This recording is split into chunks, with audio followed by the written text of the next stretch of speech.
My wife plotted to dump me after her promotion, so I built her dream kitchen, then hid a secret inside the wall that'll torment her forever. Last month, Catherine kept dropping hints about wanting the kitchen done before summer.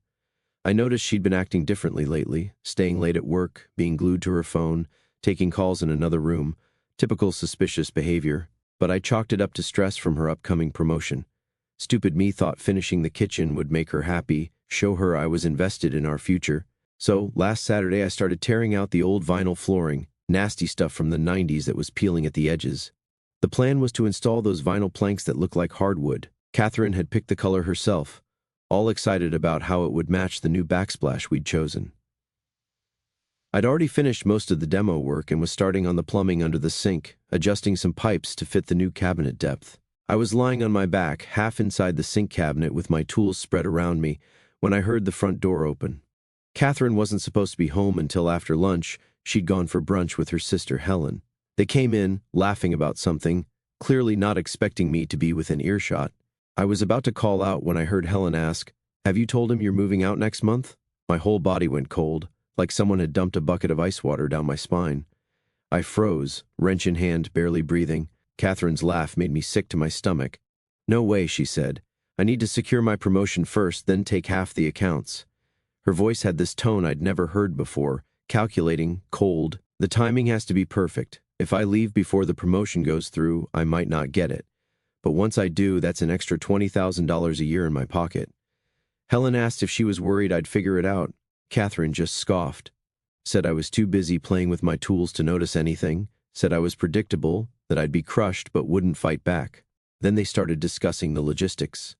Catherine already had an apartment lined up, had been slowly moving personal items to Helen's place, and had a separate bank account I knew nothing about. 7 years together, and she was talking about me like I was some clueless chump she'd been tolerating. The rage that built inside me was like nothing I'd felt before. My hand was gripping the wrench so hard my knuckles went white, but I didn't move, didn't make a sound. Some instinct told me to stay put, to learn everything I could. They moved into the living room, voices fading but still audible. Catherine was worried about the joint accounts, wondering how to maximize what she could take. Helen suggested talking to her friend who'd cleaned out her ex good during their divorce. They discussed the timing like this was some kind of military operation. Catherine wanted to wait until after her parents' anniversary party next month, so it wouldn't spoil their celebration. How considerate. I lay there for what felt like hours but was probably 20 minutes until they decided to head back out to finish their shopping day. When the door closed, I crawled out from under that sink feeling like my chest had been hollowed out with a rusty spoon. You know what's the worst part? We'd been talking about starting a family. I'd been saving for fertility treatments because Catherine has PCOS. There was $15,000 sitting in an account specifically earmarked for our future family, a family she knew would never exist. I wandered around the half-demolished kitchen, mind racing. My first impulse was to pack and be gone when she got home, or to confront her the second she walked through the door. But something stopped me. The more I thought about her smug certainty that I wouldn't fight back, that I was too predictable, the more determined I became to prove her wrong. So, I did the hardest thing I've ever done. I went back to work. I channeled every ounce of rage into that floor installation. By the time Catherine came home around 6 o'clock in the evening, I had half the new flooring laid, working with mechanical precision that helped keep me sane. She walked in, all smiles, commenting on how good it looked, and asked if I wanted to order takeout since the kitchen was torn up. I smiled back and said sure. That night was surreal. We ate Chinese food on the couch, watched some Netflix show I couldn't focus on, and she cuddled up next to me like everything was normal. She even initiated sex later, which now made me wonder if it was guilt or just maintaining the facade. I went through the motions, feeling nothing but disgust and rage. Every touch, every fake smile was like sandpaper on my soul, but I played my part, told her I loved her before we fell asleep, while silently vowing she'd regret every word I'd heard. Sleep wasn't happening. Once Catherine's breathing steadied, I slipped out of bed and started my reconnaissance mission. Her phone was locked, but I knew her laptop password. Nothing suspicious in her emails I could access, but then I checked our joint accounts online and noticed regular transfers of $200 to $300 to her personal account over the past few months, more than the usual spending money she kept separate. Small enough that I hadn't noticed, but it added up to thousands. I took pictures of everything with my phone. Documentation would be key. By 3 o'clock in the morning, I was sitting on our back porch, texting my buddy Anthony, "Need to talk a sap marriage emergency." Not joking. He responded immediately despite the hour. "Tomorrow lunch, the usual spot." The next morning, I was back at the flooring installation before Catherine woke up. Acting normal was the hardest job I've ever done, harder than any renovation I've tackled. She kissed me goodbye, said she was so lucky to have such a handy husband, and headed off to work. The second her car pulled away, I collapsed against the new cabinets, shaking with anger and betrayal. But I wasn't going to be the predictable chump she thought I was. The renovation would continue, exactly as she wanted. Perfect, beautiful, everything she dreamed of.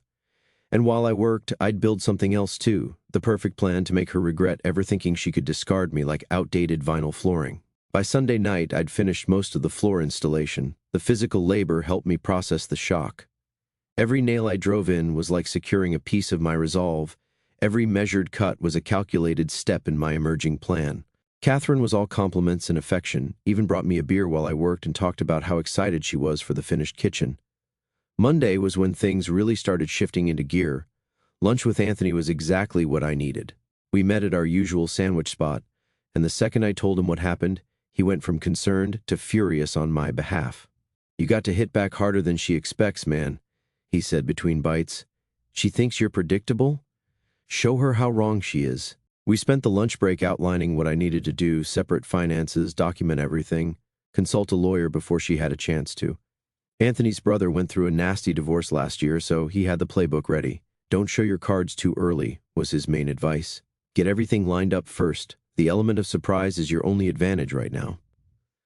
I went back to work on the renovation that evening with renewed purpose. Catherine texted that she'd be home late. Work dinner, she called it. Yeah, right. I used the time alone to start making moves. First call was to my bank, where I opened a new individual account. Second was to a divorce attorney Anthony recommended, scheduling a consultation for Wednesday during my lunch break. While installing the last section of flooring, I found Catherine's old journal behind the refrigerator. It must have fallen back there during the initial cabinet removal. I'm not proud, but I read it. Entries from the past 2 months confirmed everything. She'd been planning this for a while, talked about feeling stuck and ready for her next chapter, mentioned some guy from work named Ryan multiple times. Nothing explicitly stating they were having an affair, but enough innuendo to make it clear something was happening. The entry that really got me was dated just 3 weeks ago. D talking about fertility treatments again. Feel guilty, but what's the point in starting that process when I'm leaving? Would just complicate the exit plan. Better to keep stalling. That night, when she came home smelling faintly of wine and wearing makeup that had been refreshed, I almost lost it, almost threw the journal in her face and watched her world implode. But I remembered Anthony's advice, strategic patience. Let her think her plan was working while I dismantled it piece by piece. "Kitchen's looking amazing, babe," she said, kissing my cheek. "You're so talented. This is going to add so much value to the house." The irony wasn't lost on me, value she planned to cash in on without me. "Just want you to be happy," I replied, the words tasting like ashes in my mouth. "I am happy," she lied right to my face without a flicker of remorse. "So happy with you." I nodded and turned back to my work, unable to look at her without my expression giving everything away. That's when I decided this renovation would be my masterpiece, and my revenge would be just as meticulously crafted. Tuesday morning, Catherine left for work early for a big presentation. I called in sick to my own job and spent the day doing reconnaissance and preparation, photographed all our important documents, made copies of tax returns, took inventory of everything valuable in the house with dates of purchase and approximate values, checked all our account balances, and took screenshots. By Tuesday night, I had a complete picture of our financial situation and was developing my strategy. The kitchen was nearly done, just needed to install the new sink and finish the backsplash. Catherine was over the top with compliments when she got home, talking about hosting a dinner party to show off my hard work. The audacity was breathtaking. She was planning a dinner party for friends she'd continue seeing after discarding me in the kitchen I built for her. Looking at her across that half-finished room, it hit me how completely I'd misread our entire relationship. The foundation wasn't solid, it was rotten through and through. "Something wrong?" she asked, noticing my expression. "Just tired," I lied. "Been pushing hard to get this done for you." She smiled, apparently satisfied with my explanation. "It'll be worth it. This kitchen is going to be amazing." "Yeah," I agreed, turning back to the sink installation. "You have no idea how amazing it's going to be." As I worked late into the night, I could hear her on the phone in our bedroom, voice low, probably talking to Helen about their plan or maybe Ryan. At that point, the details didn't matter anymore. What mattered was what I would do next. By Wednesday morning, I had the skeleton of my plan in place. 5 days. That's how long I estimated I needed to get everything lined up. 5 days of pretending, of renovation work, of careful preparation. 5 days until Catherine would regret every word she'd said under that sink, and she wouldn't even see it coming. Day 1, Wednesday. The morning after my lunch with Anthony, I woke up with this weird clarity. Catherine was already gone, early meeting, according to her text. The house felt different somehow, like when you're about to flip a property and see past the current mess to what it could become. My consultation with the divorce attorney was eye-opening as heck. I'd grabbed copies of all our financial documents and brought them with me. The no-nonsense attorney listened to my story without blinking. She explained how crucial it was that I'd learned about Catherine's plans before she executed them. In my state, cleaning out joint accounts isn't technically illegal between spouses. If Catherine had grabbed everything first, it would have been a nightmare.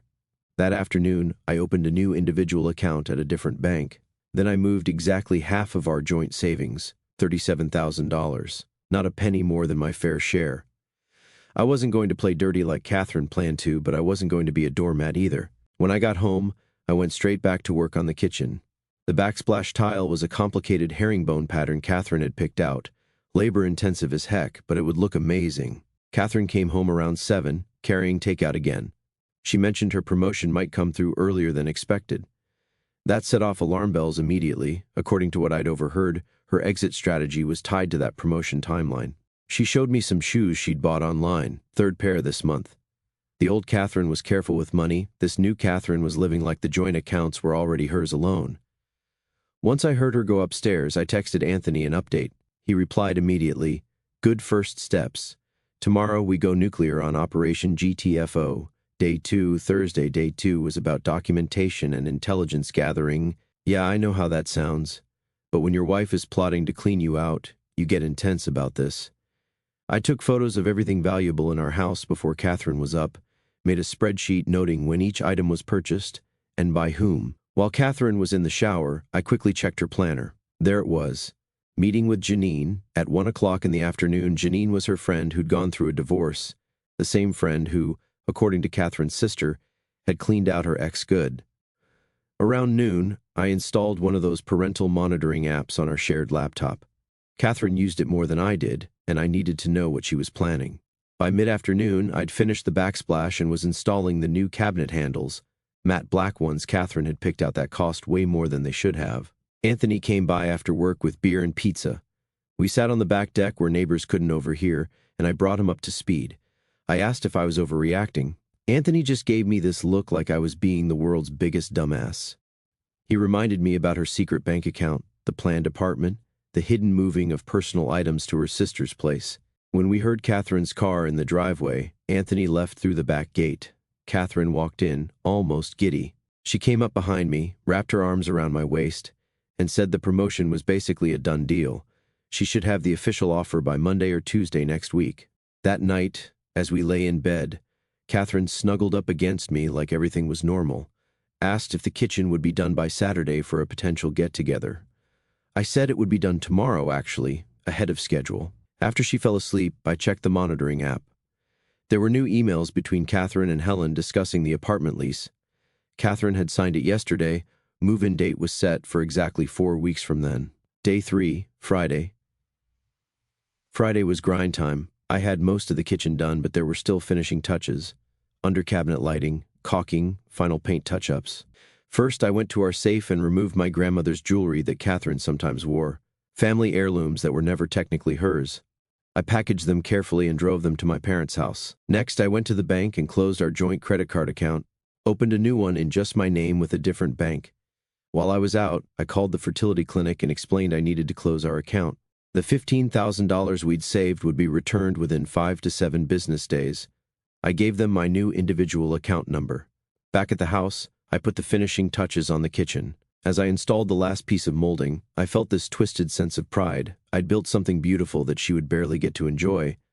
But I wasn't quite finished. There was one last special feature I wanted to add. I carefully removed the new cabinet under the sink, the very one I'd been working under when I overheard their conversation. Inside the wall, I left a sealed Ziploc containing a printed transcript of exactly what I'd heard her say that day, along with copies of her apartment lease, bank transfers, and journal entry. Petty? Absolutely. Satisfying? You have no idea. When Catherine got home, she squealed when she saw the finished kitchen, said it was even better than she'd imagined. We ended up getting sushi delivered, while Catherine took photos for Instagram, #KitchenReno, #DreamKitchen, #BlissfulHomeLife. Later, Catherine came downstairs wearing lingerie I'd never seen before, said she wanted to properly christen the new kitchen. For a second I almost broke, almost told her I knew everything. But I reminded myself, 2 more days, just 2 more days until my plan was fully in place. So, I went through the motions, feeling nothing but contempt with every touch. Later I checked the monitoring app again. She'd texted Helen, "Kitchen looks amazing. Almost feel bad about the timing, but not really. He'll find another house to fix up LOL. Day 4. Saturday." Saturday morning, Catherine was all enthusiastic about hosting friends that evening to show off the kitchen. While she was out shopping, I finalized all my financial preparations, changed my direct deposit, made copies of all important documents, downloaded our photos from the shared cloud storage. Anthony came by to help move some of my essential belongings to his garage. Nothing Catherine would immediately notice missing, but things I wouldn't want to lose in the chaos of separation. He asked if I was sure about waiting until tomorrow. Wouldn't it be better to do it before she had friends over? I explained my reasoning. I wanted her to have her moment, to think everything was going perfectly. The higher she felt tonight, the harder tomorrow's fall would be. By 6 o'clock, guests started arriving. Helen came first, giving me this weird, sympathetic hug that made me wonder exactly how much she knew. The evening itself was surreal. I grilled steaks, poured drinks, laughed at jokes, all while watching Catherine perform her role of happy wife. During dinner, the conversation turned to future plans. One couple was thinking about starting a family, and everyone looked at us expectantly. Without missing a beat, Catherine launched into this whole spiel about how we were actually planning to start trying soon. I nearly choked on my beer. The audacity was breathtaking. Helen caught my eye across the table, looking slightly uncomfortable. At least she had the decency to feel some guilt about the lie. Day 5, Sunday, the final day, arrived with perfect symbolism, dark clouds, and a forecast for a severe thunderstorm. Catherine was still asleep when I got up and made coffee. I sat at our kitchen island admiring my handiwork one last time. I'd planned every detail of this day. Catherine's parents were coming over for lunch, her idea, not mine. She wanted to show them the kitchen too. Everyone who mattered to her would be there to witness what came next. As I sipped my coffee, I felt strangely calm. The panic and rage had crystallized into something harder, more resolved. I was no longer hanging drywall in a tornado. I was installing the final, perfect piece of crown molding on a masterpiece of revenge. Catherine finally came downstairs around 9 o'clock, yawning and asking if I'd made enough coffee for her. She didn't even notice my mood, too busy checking her phone and making plans for lunch. Her parents were due at noon. I had 3 hours left of pretending. 3 hours until I demolished the life Catherine thought she had so carefully constructed. The storm broke just as they arrived, rain pounding against our new kitchen windows as I welcomed them in. A perfect, dramatic backdrop to what would be the most important renovation reveal of my life. And unlike Catherine, I wasn't planning to delay my own personal demolition day, not by a single minute more. Sunday morning felt different. You know that calm before you demo a wall, when everything's prepped, tools are laid out, and you're just waiting for the moment to swing the sledgehammer? That was me, sitting at the kitchen island, drinking coffee, watching the storm clouds gather outside. Catherine came downstairs around 9 o'clock, still half asleep and oblivious to what was coming. She poured herself coffee and started chattering about lunch prep for her parents. I nodded in all the right places while scrolling through my phone, double-checking that everything was in place. I'd barely slept the night before, running through the plan in my head, not because I was nervous, but because I wanted to remember every detail of what was about to happen. 7 years of marriage was about to come crashing down, and I wanted to be fully present for it. Catherine's mom texted that they were running 15 minutes late. Catherine seemed annoyed. She always hated when her precise schedules got disrupted. She started chopping vegetables for a salad, commenting on how the new countertops made prep work so much easier. The irony wasn't lost on me. She was admiring the craftsmanship of a kitchen she planned to enjoy without me. While she worked, I set my phone up on the windowsill, angled toward the kitchen island, and pressed record. Not for legal purposes, my state is two-party consent, but for my own sanity later. when Catherine inevitably tried to twist what happened. Around 12:15, the doorbell rang. Catherine's parents arrived, looking damp from the rain but cheerful.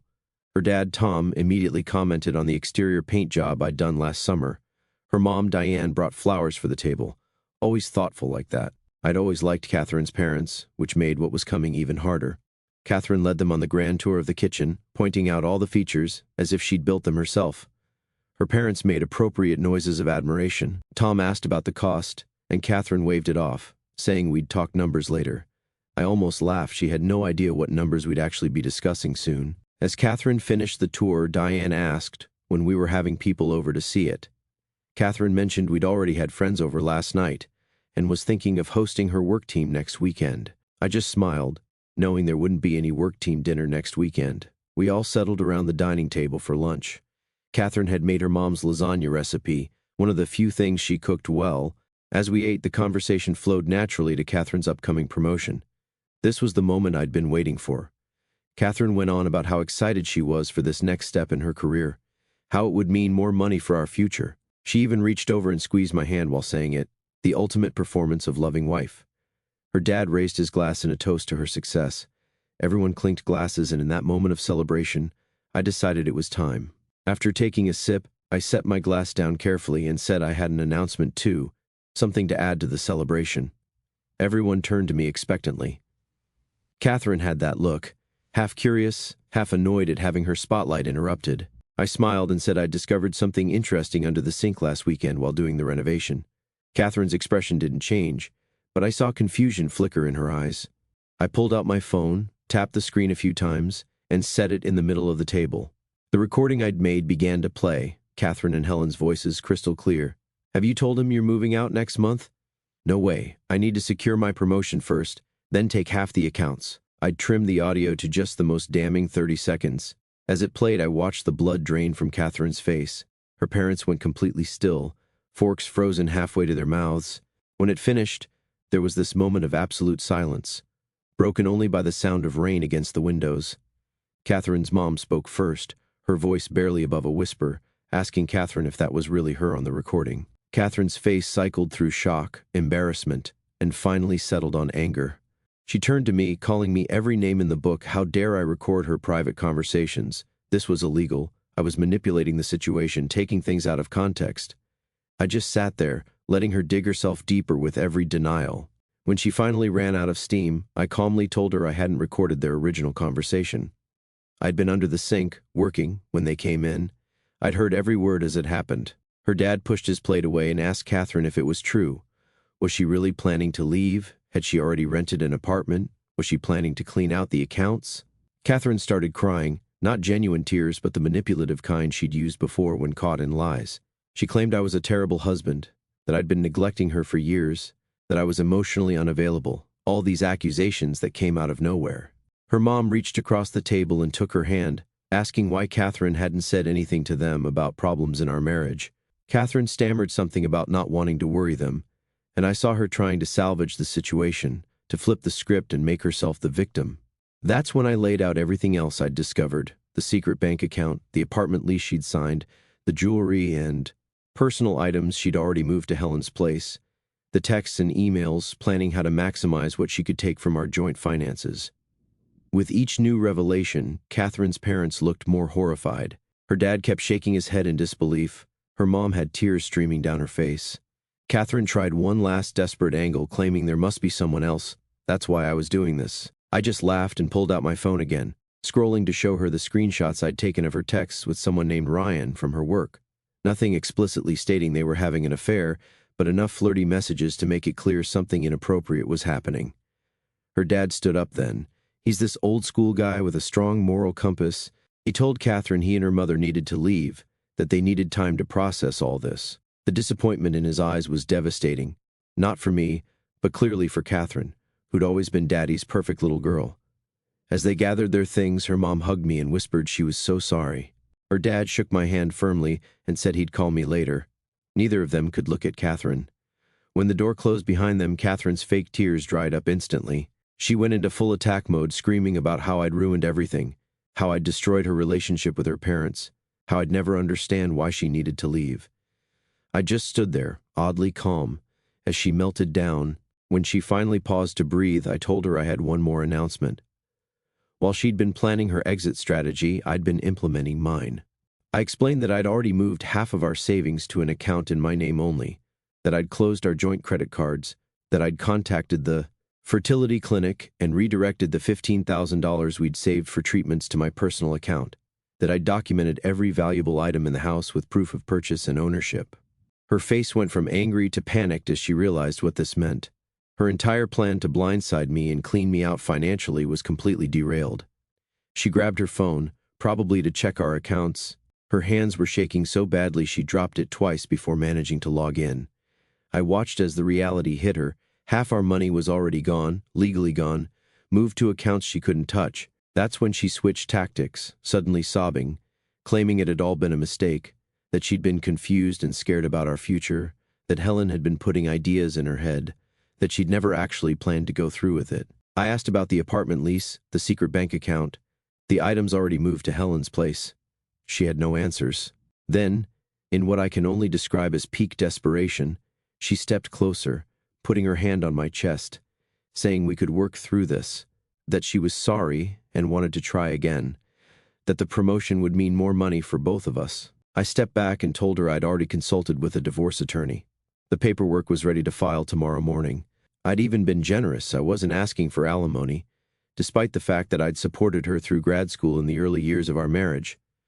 All I wanted was a clean break and what was fairly mine. The look on her face was something I'll never forget. The moment she realized she'd completely misread me, that her prediction of me being predictable and that I wouldn't fight back was dead wrong, that while she'd been planning to discard me, I'd been 10 steps ahead of her the whole time. She asked where I would go. I told her I'd already arranged to stay with Anthony for a while until I found a new place, that I'd be moving my things out today. Catherine followed me upstairs, still trying different angles to salvage the situation. She was worried about what people would think, about how this would affect her promotion if word got out, about losing the house she loved. As I packed a suitcase with clothes, I explained that I had no intention of bad-mouthing her to friends or her workplace. That wasn't my style, but I also wouldn't lie if people asked what happened. When I finished packing the essentials, I headed back downstairs, with Catherine still trailing behind me, alternating between threats and pleas.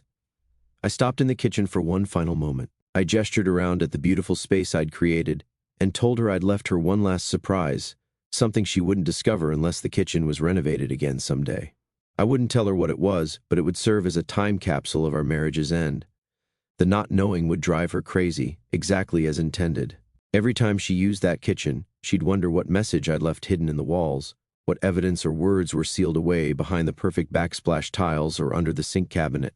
Before leaving, I handed her a folder containing copies of everything I'd discovered: the apartment lease, bank statements, text messages, journal entries. I told her I had the originals stored safely elsewhere, not as a threat, but so she'd understand that denying what she'd done was pointless. As I loaded my suitcase into my truck, the rain had stopped, and weak sunlight was breaking through the clouds. Catherine stood in the doorway, arms crossed, mascara streaked down her face. For a brief moment, I felt a pang of sadness for what could have been. 7 years is a long time to spend with someone, even if the foundation turned out to be rotten. I got in my truck and drove to Anthony's place. He was waiting on his porch with a beer for each of us. No questions, no I told you so, just solid support when I needed it most. That night, Catherine blew up my phone with texts, first angry, then apologetic, then desperate. I read them all but didn't respond. Her sister Helen called twice. I let it go to voicemail. Catherine's mom texted once, just to say she was thinking of me and hoped I was okay. I slept better that night than I had in a week, even on Anthony's lumpy guest bed. The relief of no longer carrying the weight of that secret, of no longer having to pretend, was indescribable.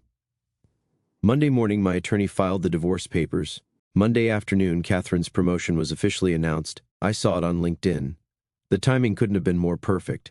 She got what she wanted professionally on the same day her personal life imploded completely. By Tuesday, she'd removed her relationship status from Facebook. It's been 3 weeks now. I found a small apartment closer to where I work. I've thrown myself into projects, keeping busy to avoid dwelling on things. Some days are harder than others. You don't unravel 7 years overnight. Catherine tried reaching out a few more times, even showed up at Anthony's place once looking for me. I've maintained no contact except through the attorney. It's cleaner that way. Friends have mostly taken sides, as expected. Some mutual friends were shocked, others admitted they'd seen signs of trouble. A few have tried to play peacemakers, suggesting we try counseling. They mean well, but they don't understand that some foundations are too compromised to rebuild on. Yesterday, I drove past our house and saw a for sale sign in the front yard. Seems Catherine doesn't want to live with the kitchen I built her after all. Maybe she can't stand knowing there's something hidden in the walls. Maybe the space holds too many memories. Or maybe she just needs the money now that her exit strategy fell apart. Whatever the reason, seeing that sign felt like the final piece of demolition. The structure that was our marriage has been completely dismantled, down to the bare earth. And you know what? I'm ready to start a new project on solid ground this time.